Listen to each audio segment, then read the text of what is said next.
તો નમસ્કાર દર્શક મિત્રો, દેશ દુનિયા અને ગુજરાતના તાજા મહત્વના અને માહિતીલક્ષી મોસમ સમાચારમાં આપનું સ્વાગત છે।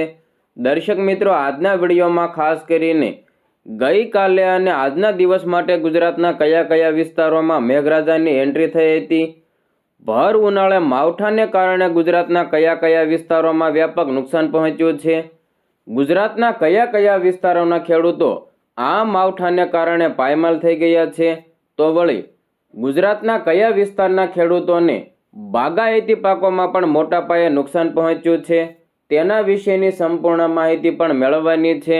તો વળી હજુ આ માવઠાનો રાઉન્ડ ક્યારે પૂરો થવાનો છે, હજુ કેટલા દિવસ સુધી ગુજરાતમાં તેની અસર જોવા મળવાની છે, તો વળી આ માવઠાને કારણે ગુજરાતના કયા કયા વિસ્તારોમાં હજુ પણ ખતરો રહેલો છે તેને લઈને જાણીતા આગાહીકાર અંબાલાલ પટેલ તો વળી હવામાન વિભાગે પણ નવી અપડેટ આપી દીધી છે। તેના વિશેની સંપૂર્ણ માહિતી પણ આપણે આ જ વિડીયોમાં મેળવવાની છે। તો વળી આ કમોસમી માવઠાને કારણે જે ગુજરાતના ખેડૂતોને નુકસાન પહોંચ્યું છે તેના વળતરની માંગ ગુજરાતના કયા મોટા નેતા દ્વારા કરવામાં આવી છે, કયા મોટા નેતા દ્વારા આને કારણે આવેદનપત્ર પણ આપવામાં આવ્યું છે તેના વિશેની સંપૂર્ણ માહિતી પણ આપણે આ જ વિડીયોમાં મેળવવાની છે। તો વિડીયોને અંત સુધી નિહાળતા રહેજો। ચેનલમાં નવા હો તો ચેનલને સબસ્ક્રાઇબ જરૂરથી કરી લેજો। દર્શક મિત્રો, આપ સૌ સારી રીતે જાણો છો કે ગઈકાલથી ગુજરાતના વાતાવરણમાં અચાનક પલટો જોવા મળ્યો છે અને ભર ઉનાળે માવઠું અને વાવાઝોડા જેવો માહોલ પણ જોવા મળ્યો હતો। ત્યારે હવે ફરી એકવાર હવામાન વિભાગની આગાહી વચ્ચે ગીર સોમનાથ જિલ્લામાં પણ વરસાદ પડ્યો છે। મિત્રો, કોડીનાર પંથકમાં વરસાદ વરસ્યો હતો। આજે કોડીનારના આલીદર ગામે ભારે પવન સાથે કરા પડ્યા હતા। ભર ઉનાળે કરા સાથે ધોધમાર વરસાદ વરસ્યો। કરા પડતા લોકોમાં કુતૂહલ પણ સર્જાયું હતું। મિત્રો, કરાને કારણે કેસર કેરીના પાકને વ્યાપક નુકસાન થવાનો ડર છે। જૂનાગઢના કેશોદ પંથકમાં પણ આજે કમોસમી વરસાદ વરસ્યો હતો।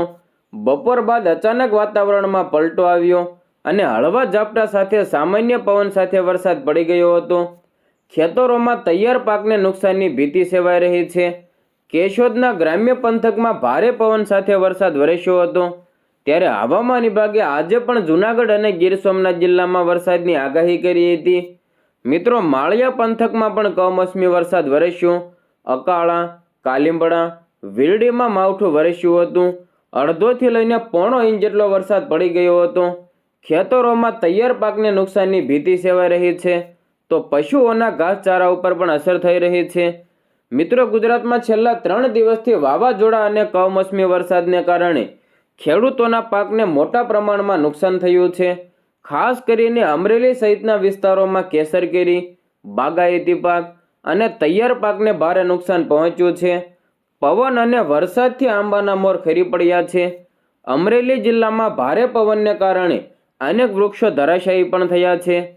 તમને જણાવી દઈએ કે રાજ્યમાં છેલ્લા 2 દિવસથી વાતાવરણમાં પલટો આવ્યો છે અને ભારે પવન સાથે કચ્છ, સૌરાષ્ટ્ર અને મધ્ય ગુજરાત સહિતના મોટાભાગના વિસ્તારોમાં કમોસમી વરસાદે માજા મૂકી છે। આ દરમિયાન ગુજરાતમાં મિની વાવાઝોડા જેવી અસર પણ જોવા મળી। હાલમાં દેશમાં 5 હવામાન સિસ્ટમ એક્ટિવ છે। પરિણામે રાજ્યમાં વરસાદ, તોફાન અને કરા પડ્યા છે। હવામાન વિભાગની વધુ એક આગાહીએ ચિંતા વધારી છે કે 22 માર્ચ પછી પણ એક નવી સિસ્ટમ સક્રિય થશે અને હવામાન ખાતાના જણાવ્યા પ્રમાણે અપર એર સાયક્લોનિક સર્ક્યુલેશનને કારણે હવામાનમાં ફરી એકવાર પલટો આવશે। આગામી કેટલાક દિવસો સુધી રાજ્યમાં હવામાન આંશિક રીતે અસ્થિર રહેવાની શક્યતા છે, તેમજ દિવસના તાપમાનમાં વધારો થશે અને સાંજે વાદળો ઘેરાશે અને ધૂળભરી આંધી સાથે ગાજવીજ સાથે છૂટો છવાયો વરસાદ પડી શકે છે। દર્શક મિત્રો, આ તો વાત થઈ હવામાન વિભાગ દ્વારા કરવામાં આવેલ આગાહી વિશે, પરંતુ હવે ગુજરાતના જાણીતા આગાહીકાર એવા અંબાલાલ પટેલે પણ આ વરસાદના રાઉન્ડને લઈને મોટી અપડેટ આપી દીધી છે। મિત્રો, ગુજરાતના હવામાનના જાદુગર ગણાતા અંબાલાલ પટેલે ફરી એકવાર ચોંકાવનારી આગાહી કરી દીધી છે। રાજ્યમાં હવે સ્વેટરનો સમય પૂરો થયો છે અને લોકોએ પંખા ચાલુ કરી દીધા છે, પરંતુ હવે છત્રી તૈયાર રાખવાનો સમય આવી ગયો છે। મિત્રો, પશ્ચિમી વિક્ષેપ સક્રિય થવાને કારણે વાતાવરણમાં મોટો પલટો જોવા મળી રહ્યો છે અને જેને લીધે 20 માર્ચ સુધી રાજ્યના વિવિધ ભાગોમાં કમોસમી વરસાદની શક્યતા દર્શાવી. આ આગાહીમાં માત્ર વરસાદ નહીં પરંતુ તેજ પવન અને આંધી વંટોળ આવવાની પણ ચેતવણી તેમના દ્વારા આપવામાં આવી છે. અચાનક બદલાયેલા આ મિજાજને કારણે જગતનો તાત ગણાતો ખેડૂત ફરી એકવાર ચિંતામાં મુકાયો છે, કારણ કે ઊભા પાકને નુકસાન થવાની ભીતિ સેવાઈ રહી છે. હવામાન નિષ્ણાત અંબાલાલ પટેલના જણાવ્યા પ્રમાણે આજથી હવામાનમાં થોડો સુધારો જોવા મળશે, જેનાથી ખેડૂતોને કામચલાઉ રાહત તો મળશે. જોકે બંગાળના ઉપસાગરમાં ભેજને કારણે દક્ષિણ ગુજરાતના કેટલાક ભાગોમાં છૂટોછવાયો વરસાદ ચાલુ રહી શકે. હવામાન નિષ્ણાત અંબાલાલ પટેલે આખા વર્ષમાં ક્યારે ક્યારે આકાશી મુસીબતો આવશે તેનો રોડમેપ પણ આપી દીધો છે.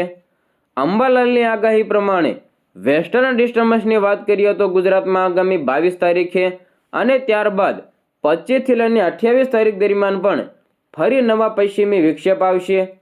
એપ્રિલની શરૂઆતમાં ફરી એકવાર ગુજરાતમાં વાદળછાયું વાતાવરણ બનશે અને 10થી લઈને 20 એપ્રિલ દરમિયાન પ્રી મોન્સૂન એક્ટિવિટીને કારણે વરસાદની શક્યતા રહેલી છે.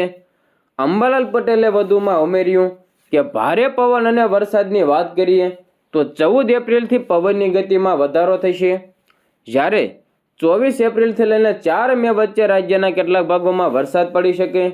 મે મહિનામાં ફરી એકવાર વાવાઝોડાનું સંકટ અંબાલાલ પટેલે જણાવ્યું. અંબાલાલ પટેલે ચેતવણી પણ આપી કે 11થી લઈને 20 મે દરમિયાન અરબ સ્ટ્રોમમાંથી કાળી આંધી આવવાની શક્યતા છે. મે મહિનામાં અરબ સાગર સક્રિય થશે અને મેથી લઈને જૂનની શરૂઆત વચ્ચે બંગાળના ઉપસાગરમાં ખતરનાક વાવાઝોડું બનવાની શક્યતા પણ તેમણે દર્શાવી છે. હવે મિત્રો આગળ વાત કરીએ તો સતત 2 દિવસથી અમરેલી જિલ્લામાં કમોસમી વરસાદે ખેતી પાક આ સાથે બાગાયતી પાકોને પણ વ્યાપક નુકસાન પહોંચાડ્યું છે. ત્યારે અમરેલી જિલ્લામાં ધારી ખાંભા અને સાવરકુંડલા પંથકમાં બાગાયતી પાકોમાં કેરીના પાકને મોટા પાયે નુકસાન થયું છે ને આવરણ ઓછું આવ્યું હતું. ગઈકાલે વાવાઝોડા સાથેના વરસાદથી આંબા પરથી કેરીઓ ખરી જતા ખેડૂતો ચિંતામાં મુકાયા છે. ત્યારે હવે રાજુ કરપડા હાલ ખેડૂત સંકલ્પ યાત્રા કરી રહ્યા છે અને અમરેલીના ખેડૂતોની વહારે પણ આવ્યા છે. મુખ્યમંત્રીને તેમણે પત્ર લખ્યો છે અને અમરેલી કલેક્ટર મારફત આવેદનપત્ર પણ પાઠવવામાં આવ્યું છે. મિત્રો, ગુજરાતમાં છેલ્લા 2 દિવસમાં માવઠાને કારણે ઊભા પાકને નુકસાન થયું છે. તારીખ 18 અને 19 એમ 2 દિવસ દરમિયાન સૌરાષ્ટ્રના તમામ જિલ્લાઓમાં કમોસમી વરસાદ અને અતિભારે પવન ફૂંકાવાને કારણે શિયાળુ પાક તેમજ બાગાયતી પાકોમાં મોટા પ્રમાણમાં ખેડૂતોને નુકસાન થયું છે. ત્યારે તાત્કાલિક ધોરણે સર્વેની કામગીરી હાથ ધરી અને ખેડૂતોને યોગ્ય વળતર ચૂકવવાની માંગણી સાથે ખેડૂત નેતા રાજુ કરપડા અને ખેડૂત આગેવાનોએ સાથે મળીને અમરેલી કલેક્ટર મારફતે મુખ્યમંત્રીને રજૂઆત કરવામાં આવી હતી. દર્શક મિત્રો, તમે કયા વિસ્તારમાંથી અમારો વિડીયો જોઈ રહ્યા છો અને તમારા વિસ્તારમાં આ માવઠું અને વાવાઝોડાને કારણે કેવું નુકસાન પહોંચ્યું છે તે કોમેન્ટ બોક્સમાં તમારો મંતવ્ય જરૂર જણાવજો.